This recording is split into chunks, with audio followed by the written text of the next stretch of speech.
بسم الله الرحمن الرحيم الحمد لله رب العالمين وأشهد أن لا إله إلا الله وحده لا شريك له وأشهد أن محمدا عبده ورسوله صلى الله عليه وسلم وعلى آله وأصحابه أجمعين أما بعد السلام عليكم ورحمة الله وبركاته.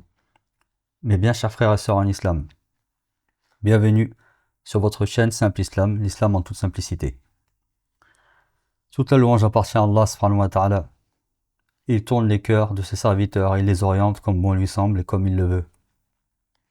Mes chers frères et sœurs en islam, nous voici réunis à nouveau afin d'aborder un sujet des plus importants, si ce n'est le plus important pour le musulman, pour la musulmane, pour le croyant et la croyante.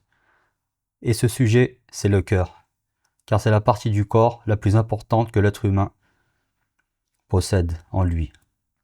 En effet, Allah subhanahu wa ta'ala nous dit dans le Coran, dans son noble livre, dans la sourate 10, sourate Yunus, au verset 57, Ya ayyuhan nas, qad ja'atkum maw'idhatun min rabbikum, wa shifa'un lima fis suduri, wa hudan wa rahmatun lil mu'minin. Oh vous les gens, une exhortation vous est venue de votre Seigneur, une guérison de ce qui est dans les poitrines, un guide et une miséricorde pour les croyants. Une guérison de ce qui est dans les poitrines, c'est-à-dire de ce qui est dans les cœurs. Et le prophète sallallahu alayhi wa sallam nous a dit, il y a un organe dans le corps, que si celui-ci est bon, alors le reste du corps sera bon. Alors que si cet organe est corrompu, alors tout le reste du corps sera corrompu. Et cet organe, c'est le cœur. Ainsi, nous allons commencer la lecture d'une série de cours dont le sujet est l'importance du cœur chez le croyant. Cette lecture est tirée d'une série de cours télévisés dispensés par le noble cheikh Saad al-Satri, grand érudit, savant musulman qui dispense des cours à la mosquée sacrée de la Mecque et qui est également conseiller du roi, qu'Allah les préserve. Nous avons choisi de traiter ce sujet car le concept de notre chaîne est de donner les bases de la religion afin que chacun et chacune puisse adorer Allah subhanahu wa ta'ala comme il le mérite et comme il le désire lui et non pas comme nous le voulons ou selon nos passions et nos désirs. En effet, de nos jours, beaucoup sont négligents dans leurs pratiques religieuses, que ce soit la prière, que beaucoup négligent, soit par paresse, soit par manque de foi. La zakat, qui est l'aumône légale, que beaucoup ne donnent pas, soit par manque de connaissances ou par avarice. Le jeûne du mois de Ramadan, où le comportement est à revoir, où ils sont négligents, et pour un bon nombre, jeûnent le mois mais ne font pas la prière.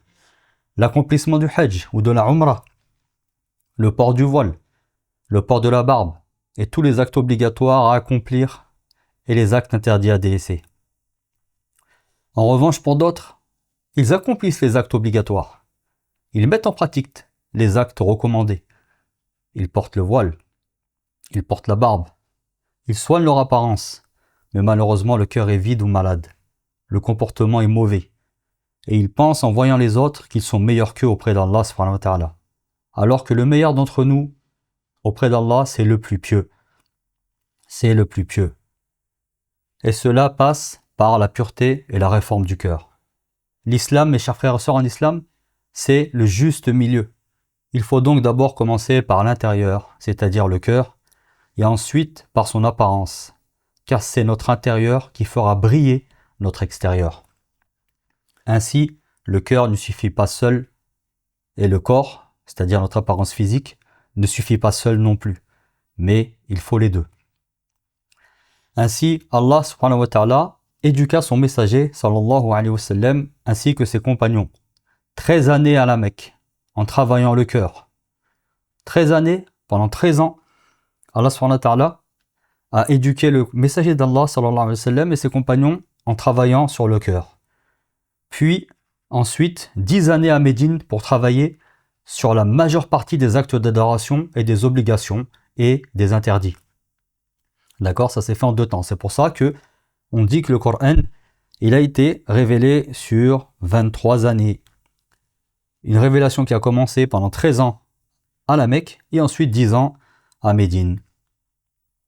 Chers frères et sœurs en islam, La foi est dans le cœur, mais elle est accompagnée d'action des membres. Elle est accompagnée d'action des membres. Entrons à présent dans le vif du sujet. Il faut savoir que le cœur est la chose la plus importante chez le croyant. Et c'est ce cœur qui nous incite à faire le bien et à agir de la meilleure des manières. C'est pour cela que le cœur est beaucoup évoqué dans le Coran, ainsi que dans la tradition prophétique, c'est-à-dire dans les hadiths, afin de lui donner la place qui est la sienne. À ce sujet, le messager d'Allah sallallahu alayhi wa sallam rappelait souvent aux croyants et aux croyantes la grande importance du cœur et l'importance de le réformer. Et il nous explique que le cœur des gens est entre deux doigts du tout miséricordieux. Le cœur des gens, il est entre deux doigts d'Allah subhanahu wa ta'ala et il les fait tourner comme bon lui semble. Le prophète sallallahu alayhi wa sallam avait l'habitude de jurer en disant « Non, par celui qui détourne les cœurs. Non, par celui qui détourne les cœurs. » Nous voyons donc Allah subhanahu wa ta'ala, il tourne les cœurs. Et dans ses invocations, le messager d'Allah sallallahu alayhi wa sallam disait « Ô toi qui fais tourner les cœurs, raffermis et stabilise mon cœur sur ta religion. Ô toi qui fais tourner les cœurs, Ya muqallib al-qulub, thabbit qalbi ala dinik. Ô toi qui fais tourner les cœurs, raffermis et stabilise mon cœur sur ta religion. » Et il disait également Ô toi qui oriente les cœurs, oriente mon cœur vers ton obéissance. Ô toi qui oriente les cœurs, oriente mon cœur vers ton obéissance. C'est la raison pour laquelle les serviteurs pieux demandent à Allah subhanahu wa ta'ala qu'il réforme leur cœur. Et ils espèrent ainsi qu'Allah subhanahu wa ta'ala leur accorde un cœur saint. Et Allah ta'ala nous dit dans son livre Ô Seigneur, ne détourne pas nos cœurs de la foi après nous avoir guidés. Ô Seigneur, ne détourne pas nos cœurs de la foi après nous avoir guidés. Et il faut savoir qu'Allah ta'ala veut pour nous la guider et la réforme de nos cœurs. Et il nous veut pour nous un cœur saint. Et à ce sujet, il nous informe que la situation des gens varie. Soit les gens penchent vers le bien et la réforme pieuse, soit les gens penchent vers le mal et la perversion. Et ceci en raison de l'état de leur cœur. Et Allah subhanahu wa ta'ala nous dit dans son sens en français Allah ne changera pas la situation d'un peuple sans qu'il n'ait d'abord changé ce qu'il y a en eux-mêmes. Écoutez bien ce verset, mes chers frères et sœurs en islam. Allah ne changera pas la situation d'un peuple sans qu'il n'ait d'abord changé ce qu'il y a en eux-mêmes. Et ce qu'il y a de plus précieux en chacun de nous, c'est quoi? C'est le cœur. Il faut donc changer nos cœurs, mes chers frères et sœurs en islam. Mais cela n'est pas figé. Car comme nous l'avons dit, le cœur, il varie.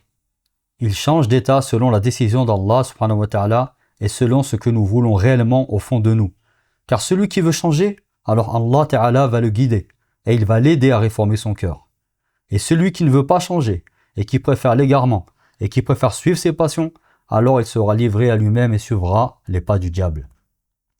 Rappelez-vous le verset précédent que nous avons lu. Allah ne changera pas la situation d'un peuple sans qu'il n'ait d'abord changé ce qu'il y a en eux-mêmes. Sans qu'il n'ait d'abord changé ce qu'il y a en eux-mêmes. Ainsi, mes chers frères et sœurs en islam, je me recommande d'abord à moi-même ainsi qu'à vous de réformer nos cœurs, car c'est la base. Il faut savoir que le prophète sallallahu alayhi wa sallam disait Allah ne regarde pas vos apparences, mais il regarde plutôt vos cœurs et vos actes. Allah ne regarde pas vos apparences, mais il regarde plutôt vos cœurs et vos actes. Ainsi, félicitations à ceux et celles qui font l'effort de purifier les cœurs et de les réformer afin d'avoir un cœur saint, car ils seront au jour de la résurrection sauvés du feu de l'enfer.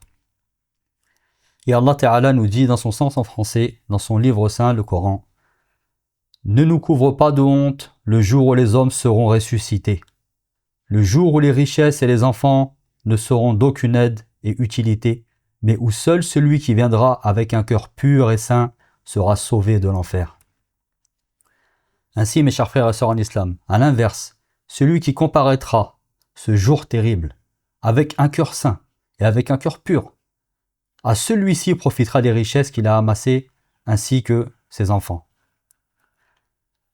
Le conseil que nous adresse donc le cheikh Saad Ash-Satri, c'est de se rapprocher d'Allah subhanahu wa ta'ala en refermant son cœur, en le remplissant de bien et en l'écartant et en l'éloignant de tout ce qui pourrait le corrompre. Nous demandons à Allah subhanahu wa ta'ala de nous accorder un cœur pur et saint de raffermir nos cœurs sur la religion et d'orienter nos cœurs sur son obéissance. Wallahu a'lam. Allahumma salli ala Muhammadin wa ala ali Muhammad, kama sallaita ala Ibrahim wa ala ali Ibrahim innaka Hamidun Majid. Wa barik ala Muhammadin wa ala ali Muhammad, كما باركت على إبراهيم وعلى آل إبراهيم إنك حميد مجيد. سبحانك اللهم ربنا وبحمدك أشهد أن لا إله إلا أنت واستغفرك وأتوب إليك.